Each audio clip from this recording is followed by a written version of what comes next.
អាមេរិកបានគ្រប់គ្រងសេដ្ឋកិច្ចពិភពលោកក្នុងកំឡុងពីទសវត្សរ៍បន្ទាប់ពីចាប់សង្គ្រាមប្រទេសធំៗជាច្រើនត្រូវជួបនឹងវិបត្តិក្នុងការផលិតបន្ទាប់ពីរងគ្រោះដោយសារគ្រាប់បំបែកបំផ្លាញខ្ទេចខ្ទីអស់ដោយសារគ្រាប់បែកបំផ្លាញខ្ទេចខ្ទីប៉ុន្តែមកដល់ទសវត្សរ៍ឆ្នាំ1970អ្វីគ្រប់យ៉ាងក៏ផ្លាស់ប្ដូរជប៉ុនឈានមកដល់យុគសម័យរីកចម្រើនសាជាថ្មីសេដ្ឋកិច្ចរបស់ចិនកំពុងបើកចំហប្រទេសមជ្ឈិមបូព៌ាកំពុងប្រមូលផលពីប្រេងឥន្ធនៈ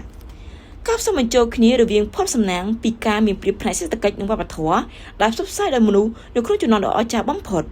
ជាជំនាន់ដែលត្រូវបានពង្រឹងឲ្យរឹងមាំដោយសារតែវិបត្តិសេដ្ឋកិច្ចនិងឈរលើជំហររួមសហការគ្នាជាប្រព័ន្ធដោយសារតែសង្គ្រាមបានផ្លាស់ប្ដូរអស់ទៅនៅពេលដែលមនុស្សជំនាន់ Baby Boomer ចាប់ផ្ដើមធំឡើងពួកគេជាមនុស្សជំនាន់ថ្មីដែលមានគំនិតខុសពីមុនដែលឈានជើងមកដល់ព្រមជាមួយនឹងការមកដល់ទីបញ្ចប់នៃយុគសម័យសេដ្ឋកិច្ចពីទសវត្សរ៍មុននៃយុគសេដ្ឋកិច្ចពីទសវត្សរ៍មុន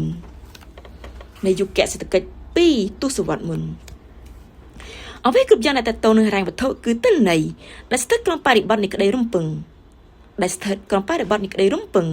ការផ្លាស់ប្ដូរដ៏ធំបំផុតមួយដែលខុសពីទសវត្សរ៍កន្លងមកកាត់ឡើងនៅពេលដែលខ្យល់ជំនួសសេដ្ឋកិច្ចចាប់ផ្ដើមបំបែកទិសខុសពីមុន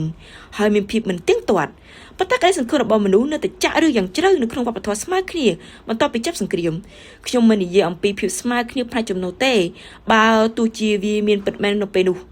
តែខ្ញុំចង់និយាយអំពីការស្មើភាពគ្នាផ្នែកជីវិតរស់នៅនិងក្តីរំពឹងក្នុងការចាយវាយវាជាការគិតដែលថាមានអ្នកមានចំណូលនៅក្នុង